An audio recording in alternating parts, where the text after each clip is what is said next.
Jean-François Lisée. On va juste dire qu'on est d'accord. Thomas Mulcair. Je te donne 100% raison. La rencontre. C'est vraiment une gaffe majeure. Tu viens de changer de position. Ce qui est bon pour Pitou est bon pour Minou. La rencontre. Lisée. Mulcair. Alors, toute la semaine, Tom va avoir la glace à lui tout seul parce que Jean-François Lisée est en vacances cette semaine. Et écoute, Tom, la question du cessez-le-feu dans la guerre Israël-Gaza, ça divise les démocrates aux États-Unis. On l'a vu, hein, le parti est vraiment divisé. Et c'est en train de diviser aussi le Parti libéral du Canada. C'était fascinant. Puis je vais t'avouer que, tu sais, on peut penser ce qu'on veut de Trudeau, de sa politique, de ses prises de position, mais il y a une chose que j'admire, comme ancien chef de parti moi-même, c'est que ce gars-là a un ascendant sur ce qu'on appelle le caucus. Ça, c'est la réunion de tous les gens qui sont élus au sein d'une même formation. Richard Trudeau a un don. One-on-one. Il sait parler avec son monde. Il est bien entouré pour certaines affaires, mais pour le caucus, il a besoin de personne. Il s'occupe d'eux autres, il s'occupe de leur dossier. Puis je vais partager une chose que Jean Charest avait faite avec nous autres quand on a été assermenté ministre. Il a dit, le plus important appel téléphonique que tu vas recevoir, c'est d'un député d'arrière-ban. Et tu dis à ton staff que si jamais un député d'arrière-ban ne reçoit pas une réponse à son téléphone, c'est à moi qu'ils vont avoir affaire. Donc ça, les gens qui comprennent l'importance du caucus, et je mets là-dedans des gens comme Brian Mulroney, Jack Layton était comme ça, et Charest, c'est-à-dire qu'ils comprenaient l'importance de soigner chaque personne. Trudeau n'a jamais eu de chichi comme il a eu la semaine dernière. Oui, de temps en temps, il y en a un qui s'appelle Nathaniel Erskine Smith qui les rend dingues. Il est en train de se présenter, lui, pour la chefferie des libéraux en Ontario. Donc, Trudeau, la semaine dernière, s'est réveillé un jour, puis il avait 23 de ses députés qui étaient complètement foul ball avec sa prise de position sur la guerre Israël-Hamas. Ils ont signé un document commun avec des NPD et avec du Parti vert. Ça, un camouflet pour Justin Trudeau. Ah, oui.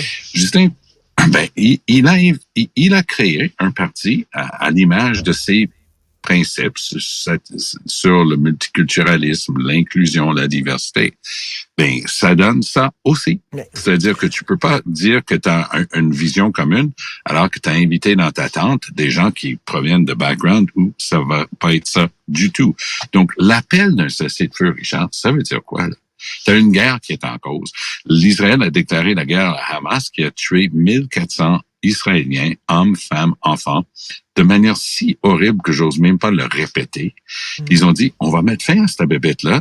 Puis là, il a des gens dans son caucus libéral, Trudeau, en train de dire à Trudeau, non, cessez-le-feu qui veut dire accepte Hamas. Et ce qu'ils ont fait, c'est très difficile pour Trudeau. En même temps, c'est très délicat, hein, parce que ils ont le droit, bien sûr, de se protéger. Ils ont le droit aussi de se protéger contre Hamas. Mais je ne sais pas si tu as lu le papier, mais qui est terrifiant, de Thomas Friedman dans le New York Times, où il dit, s'il y a une offensive terrestre à Gaza, les risques que ça se dégénère en conflit mondial sont réels. Ils sont réels. Sont réels, oui. C'est tout à fait exact. Friedman, j'ai pas lu son papier pour être honnête, mais j'ai cette évaluation tout seul comme un grand, parce que je regarde la frontière du Nord avec le Liban. Ça voudrait dire quoi? Ça va impliquer la Syrie. La Syrie, c'est qui leur grand maître? La Russie. Ça va impliquer l'Iran. C'est qui leur grand maître? C'est la Russie. La Russie est autrement occupé avec sa guerre en Ukraine, mais les dangers d'une escalade, et on se détrompe, là, l'Iran possède l'arme nucléaire en ce moment. Alors, même si on dit que c'est juste à tel pourcentage, regarde, on s'entend, ils en ont. Et si jamais, même si c'était avec le système le plus bâclé au monde, ils réussissaient à commencer avec ça, ça c'était l'avertissement de de Biden. On Et sait où ça commence.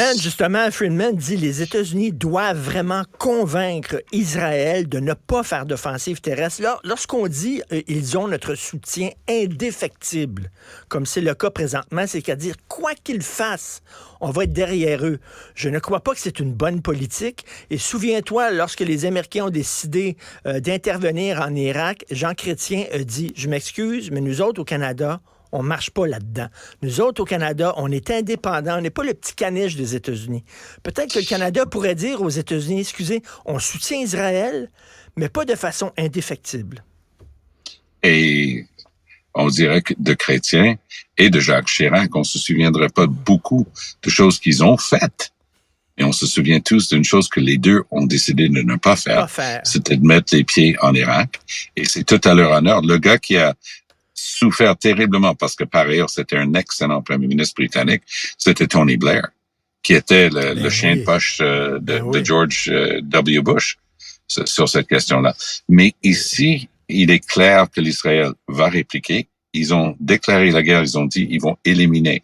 Mais déjà en fin de semaine, avec, on appelle ça des tentatives de voir la résistance, ils ont envoyé quelques chars d'assaut et des bulldozers blindés, parce qu'ils veulent essayer de faire des chemins, frayer des chemins.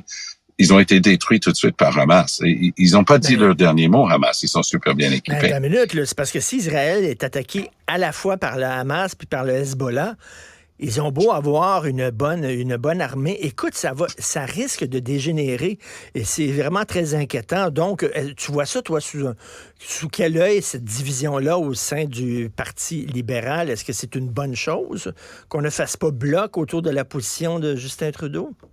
C'est une bonne chose pour la paix, mais je suis pas sûr que c'est une bonne chose pour Trudeau politiquement.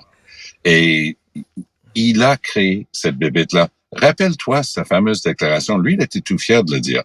Dans le New York Times, encore une fois, il a dit « Le Canada est le premier pays post-national ». Selon lui, il n'y avait pas d'identité nationale au Canada. Richard, je sais que tu es féru de l'histoire. Tu sais ce que c'est le Kristallnacht. Tu sais ce que c'était aller attaquer les... Alors, hier, à Toronto, il y a eu une énorme manifestation tout à fait légale, il n'y a pas de problème avec ça, en soutien à la cause palestinienne et, il faut croire aussi, anti-Israël, parce qu'il y a qui scandaient des slogans contre les Juifs et contre Israël. Mais tu vois pas qu'ils sont passés devant un restaurant qui est la propriété bien connue, un grand restaurant, propriété bien connue de membres de la communauté juive de Toronto. Et c'est là où ils se sont arrêtés pour scander des trucs anti-juifs. Alors, on est là au Canada en ce moment. Et c'est très préoccupant, mais je résumerai ça de la manière suivante. L'Israël sait comment faire face à une menace existentielle. En 67, la guerre de 6 jours, c'est Israël qui a pris les devants. Ça a pris 6 jours pour démolir au sol les mirages de l'armée de l'air égyptienne et les MiG, égyptiennes et ainsi de suite. Ils savaient exactement ce qu'ils devaient faire parce que la menace était trop réelle. 73, ils ont failli perdre leur pays, là. C'est pas une blague. En 73, la guerre de Kippour a failli gagner contre Israël. Cette fois-ci, de voir leur obligation première de défendre les Juifs parce que l'Israël a été créé sur les cendres de l'Holocauste et la tuerie brutale, la boucherie de 6 millions de Juifs par les nazis. Ils ont dit, il y aura une place sécuritaire pour les Juifs dans le monde qui ont été pourchassés à travers les siècles. Et voilà que il y en a qui l'ont jamais accepté. Ils vont dire qu'Israël a toujours poussé les limites. La réponse va être, il fallait qu'on ait des frontières sécuritaires. Oui. Tout le monde qui veut une solution 2 États veut que les deux aient des frontières sécuritaires. Mais Richard, si tu as une bébête comme Hezbollah, une bébête comme Hamas, qui dit, nous, on est là pour tuer les Juifs, et des pays comme Iran qui disent, on veut détruire Israël, c'est quoi leur réponse? Est-ce que c'est une paix qui va juste vouloir dire la prochaine fois, au lieu de 5 000 missiles, il va en avoir 10 000, puis ça va tuer 10 000 personnes et pas 2 000. C'est insoluble sur le plan de la théorie. Et s'ils font une offensive terrestre, ils risquent de pousser les Arabes modérés dans le camp des extrémistes et d'annuler toute possibilité d'accord de paix. Je sais pas, c'est vraiment un casse-tête. Écoute, je veux te parler parce que j'ai pensé à toi, Tom, en écrivant ma chronique d'aujourd'hui, parce que tu dis souvent, s'il y avait si François Legault partait aujourd'hui, hein, tu nous dis ça, souvent ça, quel serait son héritage, vraiment, là, à part la filière des batteries électriques, là, quel serait son héritage? Et j'ai colligé toutes sortes de chiffres qui circulent dans le journal depuis quelque temps, mais quand tu les mets ensemble dans une chronique, ça va pas très bien au Québec, là, économiquement parlant. Non, et ça, c'est sur fond d'un un budget de l'an 1, une bonne astuce politique pour le Parti québécois parce qu'on en parle. Mais la simple réalité, c'est que la seule chose que François Legault, en fait, la chose principale que François Legault était supposé d'amener à la table, c'était une bonne gestion de l'administration publique digne de ce nom. Et qu'est-ce qu'on a eu à la place? On a eu une des places les plus endettées avec les individus au Québec sont les plus endettés. La province a la deuxième plus importante dette, comme tu signales si bien dans ton excellent papier aujourd'hui. Donc, faites la déclinaison. On a augmenté, depuis que Legault est là, on a augmenté massivement le nombre de fonctionnaires et la proportion de fonctionnaires au Québec. Puis, qu'est-ce qu'on a eu en retour? Tom, la province qui donne le plus de cadeaux aux entreprises et le contraire, c'est la province qui crée le moins d'emplois. C'est ici au Québec. Donc, on donne des millions aux grosses entreprises et ça ne se transmet pas en création. Oui, ça se transmet pas en création d'emplois. Non. C'est inquiétant. Et on a des politiques qui restreignent la capacité de croître l'économie, par exemple, et on est vraiment mal en point. Donc, Legault était supposé d'être la réponse à ça, parce qu'ils ont gagné quand même en disant que les libéraux avaient mal fait ça. Les libéraux avaient fait de l'austérité, ça a fait mal pour la santé et tout ça. Je sais pas pour toi, mais moi, je pense pas que ça va bien mieux dans le domaine de la santé ou de l'éducation depuis que Legault est là. Donc, lui, il commence à penser à son legs. Qu'est-ce qu'on va dire de lui, de son passage comme premier ministre du Québec? Qu'il a gagné 2 majorités fortes, oui. Qu'est-ce qu'il a fait avec? Est-ce qu'il est en train de brader ce qu'il a eu comme confiance des Québécois? Je pense que les résultats dans Jean Talon est une indication que ça va pas si bien que ça. Et en terminant, le fameux budget de l'an 1 de la souveraineté du Québec, écoute, monsieur et madame tout le monde, ce qui se dit, c'est qui peut prévoir vraiment comment va se porter l'économie le jour où le Québec va être indépendant? On ne sait même pas quand, premièrement. Et comment on a de la difficulté à prévoir l'économie 6 mois à l'avance. T'imagines, dans 10 ans, voyons donc. Qu'est-ce que ça donne, cet exercice-là, là? Ça donne une excellente publicité à Paul Saint-Pierre Plamondon et le Parti québécois. Ils sont 4 députés parmi 125. Puis on parle juste d'eux autres depuis une couple de semaines parce qu'ils ont fait ce stunt-là. Alors, tant mieux pour eux autres. Le vrai débat va se concentrer sur une seule chose, la proportion de la dette que le Québec doit assumer. Évidemment, selon PSPP, ils vont payer 1,85 $, puis le Canada va être pris avec 1,12 billion. Alors, billion en français, c'est trillion en anglais. Je préfère dire que c'est plus de 1000 milliards de dollars à partager.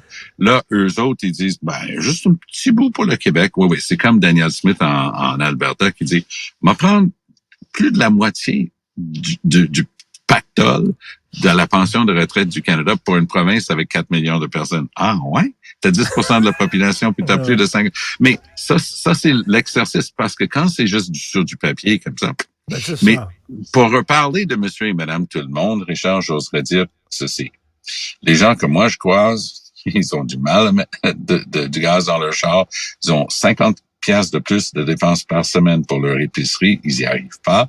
Les enfants oublient les vacances dans le sud cette année-là. Tout le monde est strappé et je suis pas convaincu que Legault a une réponse à ça. Il a envoyé des chèques, mais le fait d'envoyer des chèques a juste augmenté ce qui était en circulation, a aggravé l'inflation ici au Québec et on est loin d'avoir une solution. Au lieu de réduire la taille de l'État et de faire des choses mieux, il augmente, et c'est le contraire de ce qu'il a promis de faire. Exactement. Et un Québécois sur 4 travaille pour le gouvernement. Pour le gouvernement, oui. C'est incroyable, c'est extraordinaire. On crée l'emploi dans la fonction publique. Oui, c'est-à-dire que toi puis 2 de tes voisins, vous êtes responsables des 3 pour payer un fonctionnaire. Tu sais, quand on fait le Save the Children Fund, là, on t'envoie des papiers disant tu viens d'adopter un enfant dans tel pays, merci des $30 que tu envoies par mois. On pourrait te dire, tu sais quoi?